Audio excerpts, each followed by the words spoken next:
good person.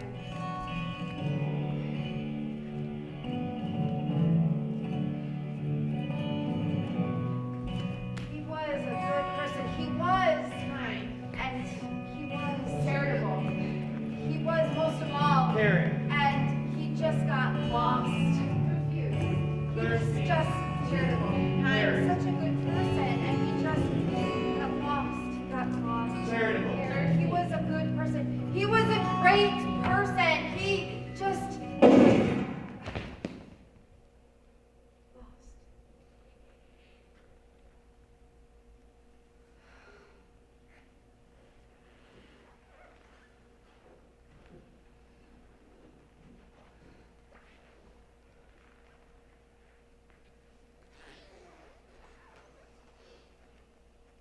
But I get ahead of myself.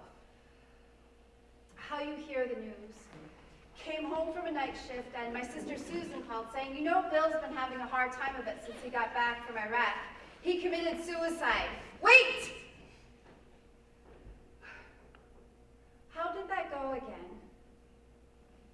He drove to the place where he was going to build his house, threw a blanket over a gate like a sign, hey, I'm up here. He laid down the American flag and it was snowing and my world fell apart. I didn't want anybody to come over, but they did. Called me and said, hey, can you call my boss? My younger brother is dead. And at the morgue, he looked like Bill, just with a sheet over him.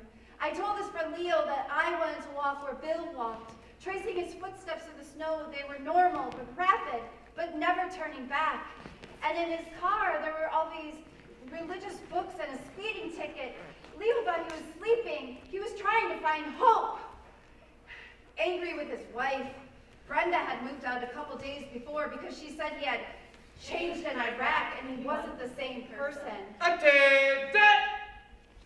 6 friends from first grade carried him out. It was a typical Army salute. Pictures showing what an amazing person he was. It was so surreal and so messed up and just so many people at his wake.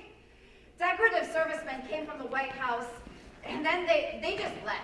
Dad tapped the casket. He couldn't take it anymore. And the next day at the cremation ceremony, we sprinkled ashes and flower seeds and placed letters in a box to Bill and gave it to Dad. He's still so broken and so torn up. And when Tim spoke, he just took a deep breath. He was his best friend and brother, and he's still so angry with him.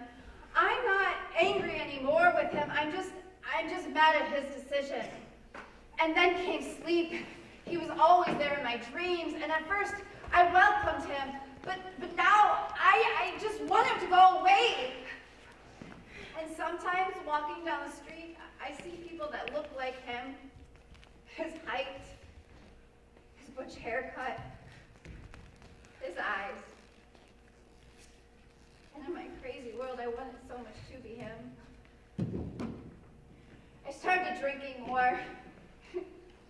Bill would be pissed at me for that. One time I asked him to show me a sign if you're there.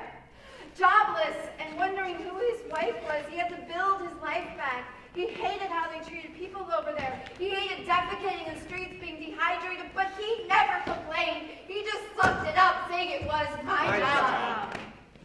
I had to pull Dad up. He just kept saying, why did he do this? Why did he do this? Why? I'm walking down the street looking like I am okay.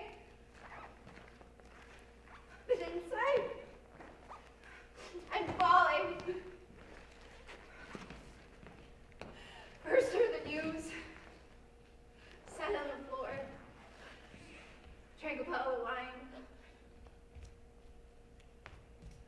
There's really no secret you're not coming back. I didn't want anybody to come over, but they did. Gina and Mia, they put me in my PJs, and I took so much Tylenol, I just wanted to die. But I didn't want to hurt Dad, because Bill would be pissed at me for that, too. You know, suicide is not talked about. Dad had a hard time with Bill taking his own life. He just kept saying he committed a sin, and what would God say? The priest said that Bill was an unexpected guest, and that God would make room for him.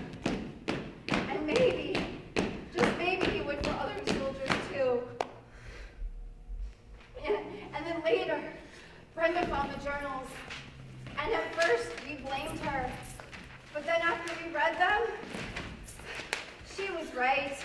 Iraq did change him. And at Thanksgiving, he was drinking. And he never really drank before. And they got into a fight for the first time in 8 years in front of us. He was told to run over the women and children because they might have bombs. Should we shoot the women and children, sir? No, no, no, no, they have nothing. There were so many kids over there without shoes. That bill raised 15,000 pairs of shoes and was given a humanitarian award. Bill loved kids. Diarrhea for 10 days, no showers, trucks blown up, kids hit in the head over the excitement of getting shoes.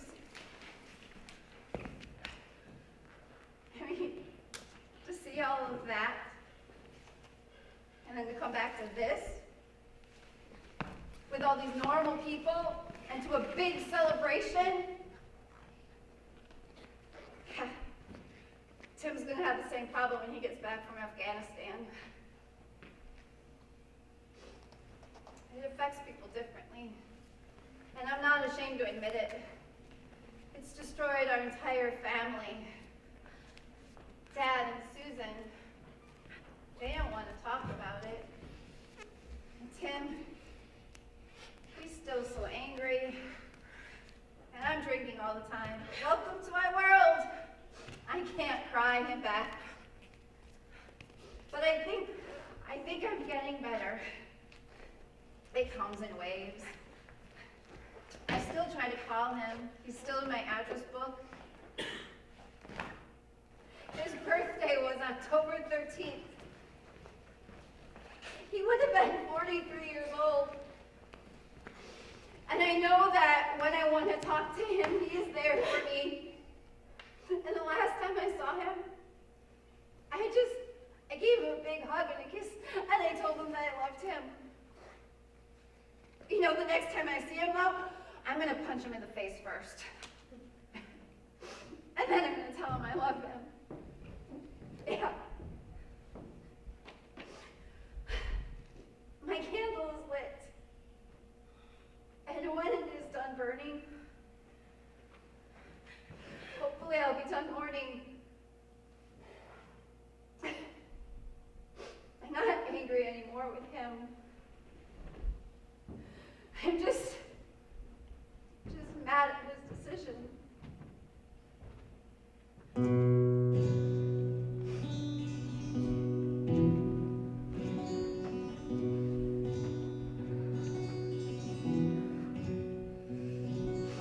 Day